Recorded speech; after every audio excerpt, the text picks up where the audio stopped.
Hello, everybody. Welcome. My name is Constable Danny McKinnon, Public Information Officer with the Winnipeg Police Service. Gang life is no life.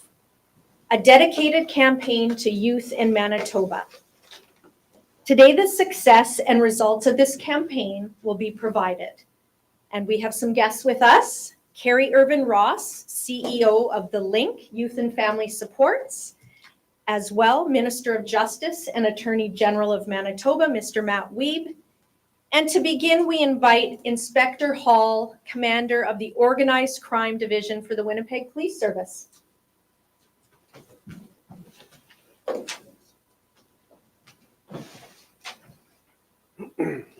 Good morning.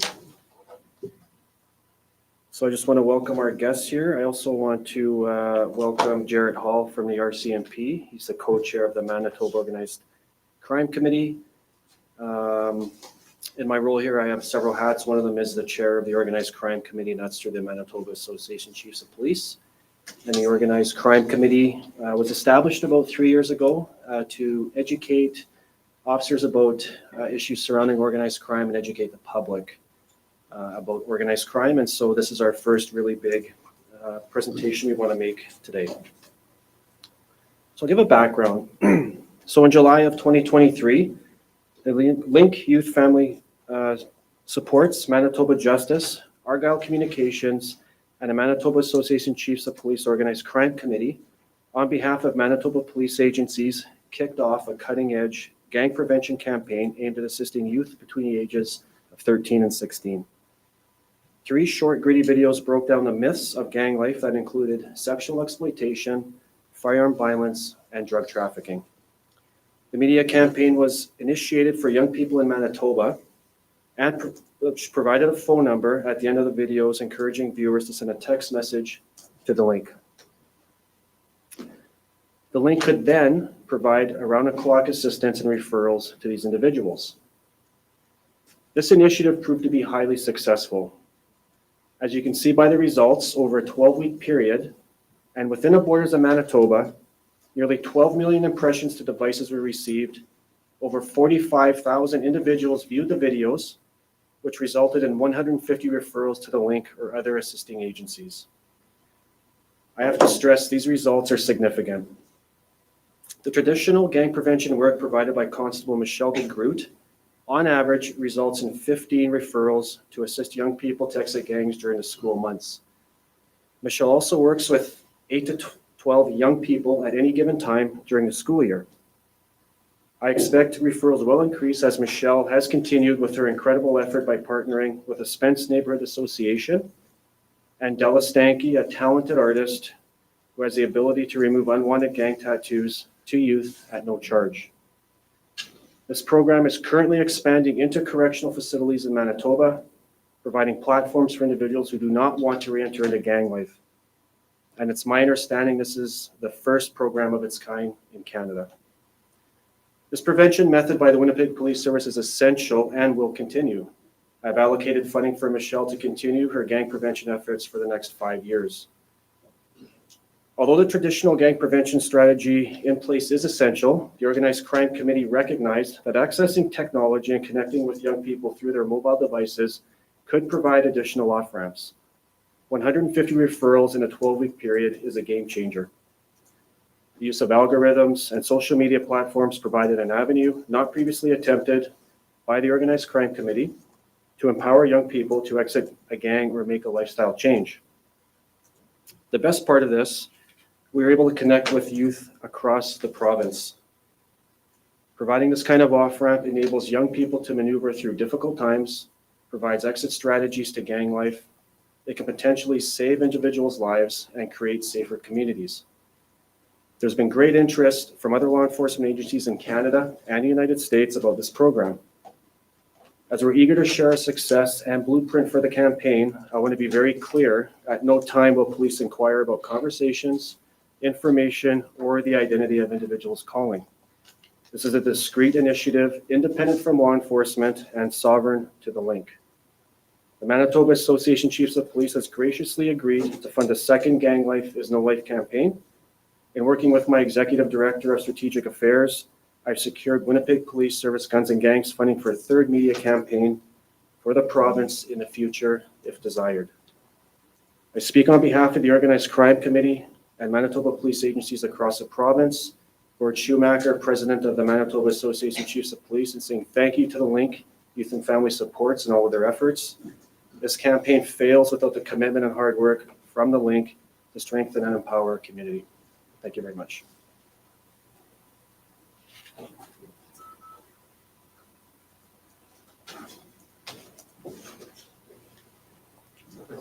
All right. Thank you. Thank you, everyone, for being here today. I'd like to begin my remarks by acknowledging the land that we're on. We're gathered here on Treaty 1 territory, the ancestral lands of the Anishinaabe, the Inuit, the Dakota peoples, and the national homeland of the Red River Métis. Today and every day, we commit to working in partnership with Indigenous people in the spirit of respect and reconciliation. Good afternoon. My name is Matt Wiebe. I'm the Minister of Justice. Thank you very much for being here this afternoon, and thank you to everyone in this room for your commitment to keeping our community safe and to making our province a safer place going forward. I want to acknowledge the work of the Manitoba Association of Chiefs of Police, Organized Crime Committee, and also the Link, the Youth and Family Supports, for making this campaign a reality. The Gang Life is No Life campaign is truly a made in Manitoba success story, and it is a model for law enforcement across Canada. The campaign uses a video game look and feel to reach viewers between ages 13 and 16, spreading the word on platforms they use every day, including Facebook, YouTube, Instagram, Snapchat, and TikTok. And its messages are designed to get at the heart of the difference between the promises of belonging that the gang life offers and the miserable realities of violence, drug addiction, and sexual exploitation that it delivers for vulnerable young people. Gang Life is No Life also ensures that kids are communicating with the professionals at the Link, rather than police, helping to break down some barriers where there may be distrust. It allows kids to communicate by text message on their own terms, at any time, day or night. The results speak for themselves. During the last year's campaign, Gang Life is No Life had 11.6 million impressions online, leading to over 150 referrals to the Link. These are people who would otherwise join predatory street gangs that are tearing our communities apart. As Minister of Justice and Attorney General, I'm committed to getting tough on crime and tough on what causes crime in Manitoba. Stopping our young people from joining gangs is an important part of our strategy to reduce violence on our streets. I'm proud to announce that our government will provide $140,000 in stable, predictable annual support for this campaign in the years ahead. This funding from the Guns and Gangs Violence Action Fund will help support the creation of new videos, their promotion on social media, and one-on-one help for young people who are looking for a way out of the gang life. So once again, thank you for everyone who is involved in this Gang Life is No Life campaign. Together, I'm confident that we can reduce gang involvement and make our communities safer here in Manitoba. Thank you.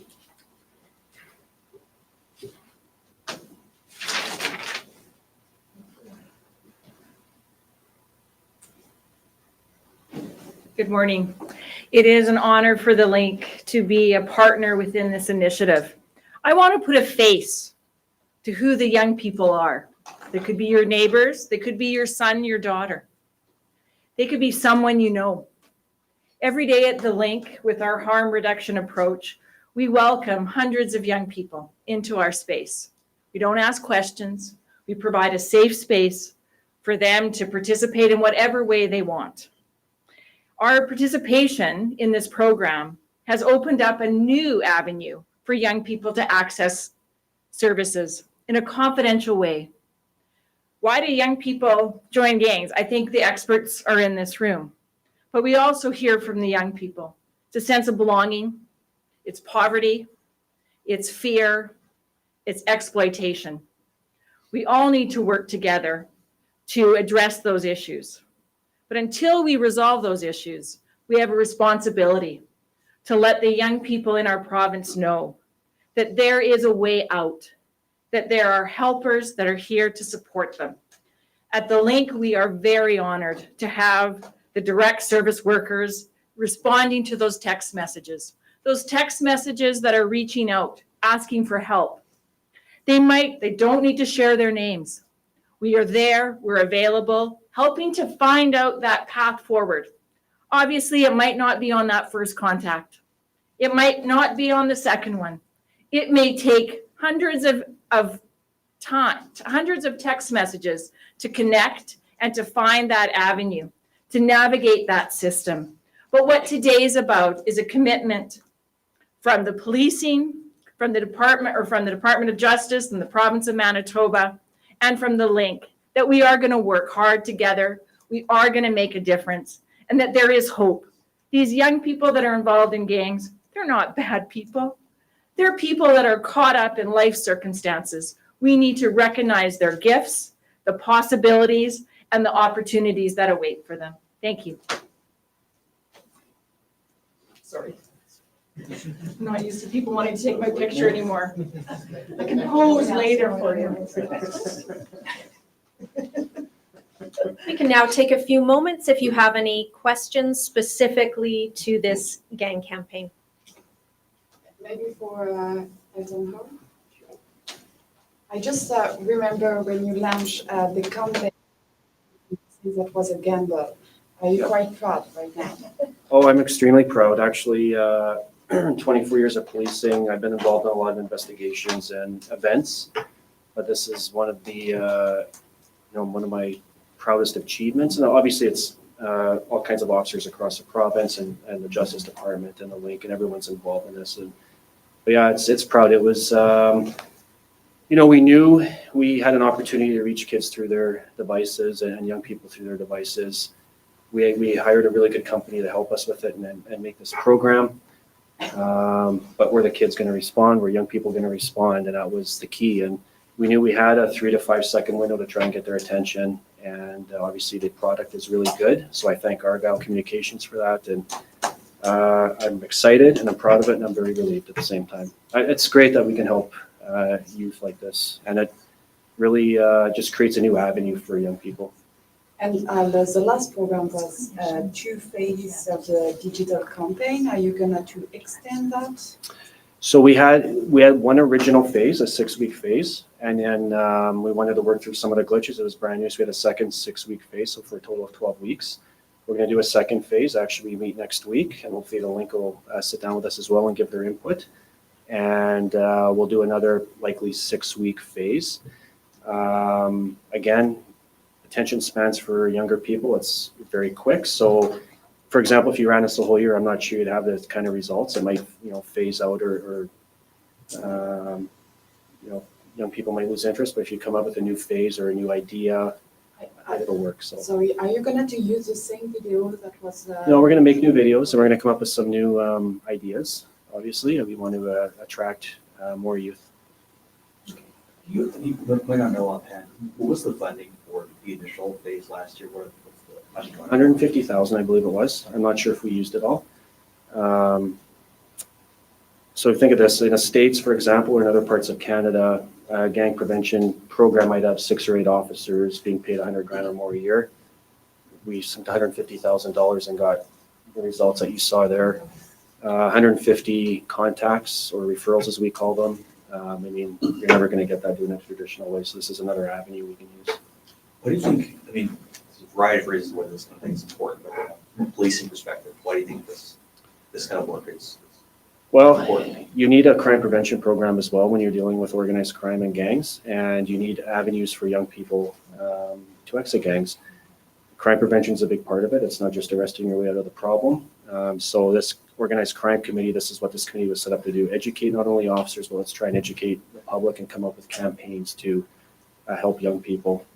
The work we do here is really good. And again, like I said before, we took a bit of a risk here, but we knew this could work if we had the right people involved, and we did. So I believe in the long run, you can reduce crime this way, but again, kids or youth or young people or young adults who are in a current situation right now that need help, and they have this right on their phone in front of them, can access it and get out of the situation and get advice at the very least. So The big picture, what kind of is the street youth gang landscape like in Winnipeg right now? I mean, changed over, number of years, what's yeah, it What's happening has. these days? It has. So, 10, 15 years ago, you had individual gangs, youth gangs. A lot of them were indigenous gangs, and really that situation was really a social economic issue,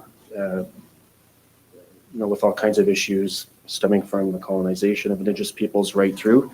But now you're seeing in the last 5 years, you have an influx of drugs, you have an influx of guns. And so what that is, organized crime has become a really big deal in Canada. Canada is a haven for organized crime right now.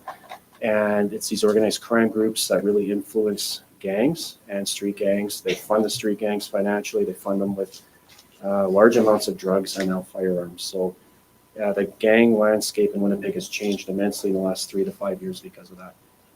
but they're still, it's worsening, but selling drugs, selling firearms, is that kind of what they're doing largely with the street gangs? Yeah, well, 10 years ago, if you had a problem with another gang, it was usually one-on-one, maybe a knife fight or a fist fight or something. Now, firearms have changed everything. It becomes it's not intimate anymore. It becomes a lot easier to fuel these issues on the street and these gang issues. So it's changed. It's become very dangerous for young people. So we have to find an avenue to help them. Can you speak to the sort of difficulty of getting people who are in a gang life out of that life? Like, obviously, I don't know, you mentioned earlier about the sort of sense of belonging and that sort of thing. How tough is it to kind of break that cycle? Very difficult. I'm not an expert in the area, but my career has been in the organized crime unit, the street crime unit, and then the gang suppression unit. And the gang suppression unit, years ago, we would go to individuals' doors, speak with them, spend time with them, talk to them, trying to explain the issues. And it was a one-on-one contact. Generally speaking, these individuals don't want to really deal with police. It's not that they don't want to exit a gang. It's just we might not be the right support. They don't want people in uniform there. They want an opportunity to speak with somebody who's independent from law enforcement. And so it's very difficult. You're talking about social economic issues. You're talking about somebody's upbringing who maybe didn't have the same advantages we had growing up. Somebody may have lived in crime their entire life. Maybe they grew up with guns and firearms in the household. We don't know. Everyone's story is a little bit different, but it's very difficult. And I can speak to Michelle DeGroot. She spends up to a year sometimes with people just trying to build the confidence and build the trust in all the organizations involved, just to sort of guide these individuals into an area where they can start talking with social agencies. A lot of these young people don't trust anybody. They've had hard lives, and so it takes a lot of work. But this program, again, this provides an avenue for them on their own to make their own decisions and do it very quickly. So they can reach out to someone who's not a police officer, Who is an expert in this area, who understands the social side of it, whereas I understand the law, I understand the legal part of it, but I really can't. It's hard to relate with people who've had 15 or 20 years of different lifestyle than I have. So, and as a police officer, you don't just get the time. You don't get time to spend with people. It's very quick interactions, whereas they can call the link and speak with someone at the link and spend a long time, months maybe. It's, as Carrie was saying, hundreds of contacts back and forth to provide an avenue for these individuals. I think we have similar questions for you, Karen. What does this take that work here the links workers are doing to address them? Well, if we're going beyond the texting, right? So people are texting, they're making contact. it's the responsibility of the link, and because of the funding that we get from our donors and also from the province of Manitoba, we can help sort of identify a pathway. That pathway is, maybe it's about providing food, maybe it's about providing opportunities. We have counselors that are available, we have knowledge keepers that are available. So it's really creating a different vision for themselves that includes education, employment, social supports. Could you explain a little bit how many people work at the links to take all these calls and respond to the text message, maybe how they're trained or how they handle the situation? Yeah. Well, overall at the link, we have 375 employees, but specifically for this initiative, there would be approximately 40 to 50 people that are working on this initiative. We have to remember this text line runs 24 hours a day. So we have clinicians, mental health clinicians, people that are experts in working with youth and young adults, answering those texts and giving them suggestions, advice. Really, it's so simple, but so complex. It's about a trusting relationship. It really is about knowing that there are opportunities, that there are people that care, and that we will help them navigate that. Could you maybe give us an example of a call you received and the situation that they explained they have? I'm not, the calls, the texts are all confidential. I do not have access to it at all. So it would not be fair for me to comment on that. I can talk to you about young people that walk through our doors, maybe not through the text line, but walk through that are involved in gangs. And we, like I said, we're a harm reduction. So if people are welcome to come to the link, as long as they're not going to harm other people and be safe to themselves, and we listen to them and we provide that support. And again, back to relationships. It really is about creating a trusting relationship. Many of these young people, they don't trust anybody. They might be part of a gang life, but they don't trust them. They can't trust them. Maybe their family has given up on them. Maybe they've been a part of the child welfare system. And so it's really important from the moment they walk into that door, from the community hosts that they meet to the hub that they go, that they feel welcome, accepted, and respected. And it's unconditional support that we provide. And as the campaign continues, are there any plans to try and reach more youth, like in different avenues than just these videos? Well, constantly, the link, we serve over 10,000 youth across this province. So we have this is one avenue that a youth can walk into the link and get some access and some support. But we have shelters that we have youth hubs that we operate. And so there is lots of avenues for young people to come into the link family and get the resources that they need to access. Just quickly, at a certain time, you talk about the fact that the program may be extended, or you have some requests from United States and other cities in Canada. Sorry, can you repeat that? I may understand that you received some call from United States or other cities in Canada for this program. Yeah. So there's other agencies in Canada that were asking for information on this and how we were doing it. So we wanted to wait till we released to provide that information. I bring up the United States. I was on a gang conference in the United States, and part of it, it's a gang conference. Part of it was, well, how do you relate with people who are in gangs or young people? And in the States, they were talking about, well, you get a celebrity or a sports figure to come out and talk, and then the youth will come out, and then when they're done, you can have your booth there. And I'm like, well, that doesn't make sense. Like, these kids aren't just gonna go to the booth right beside there when police are standing. Like, they want some intimacy and some privacy when they do this. So I brought up the campaign, and it was dead silent. Like, what do you mean? Like, I don't understand how do you reach these kids through their phone? And so I was trying to explain a campaign, and there's probably 30 or 40 different American agencies of this, and so they were all asking. At the end, I was in a corner with about 30 or 40 of them, like, trying to explain what we were doing. I said, "We'll release this soon." So in saying that, it's a new concept. The idea of using technology and phones isn't new, but it's how you do it and how you,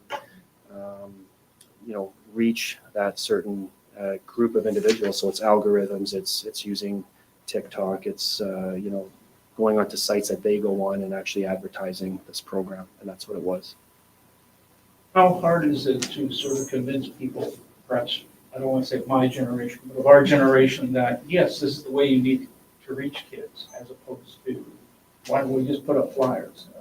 That's a good point. That was a challenge at the beginning. And Gord was really good. Gord Schumacher is the president of MACP. He listened.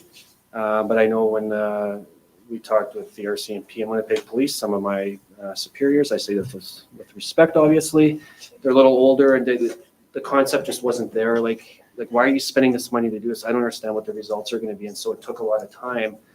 And that's what I said when it was risky. Like, we knew it would work. We just had to do it properly the first time. You didn't get a second chance.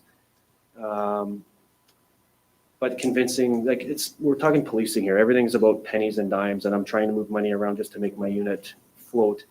So when I'm asking the province for money or the feds for guns and gangs funding, we have to make sure it works. And so it makes a lot of people nervous within policing, right? But I give my chief and everybody full credit. They listened. They gave me an opportunity. The same with the RCMP. Rob Hill with the RCMP. They sat back. You guys do it. You know what you're doing, and you're working with good people. So it was hard, and it was, like I said, this goes into the risk a little bit. We have to take a chance here and try something new and try a new initiative. So, but in the end, it worked out really well. Any final questions? Thank you very much. Thank you. The extra stuff is on it. All done. Thank you.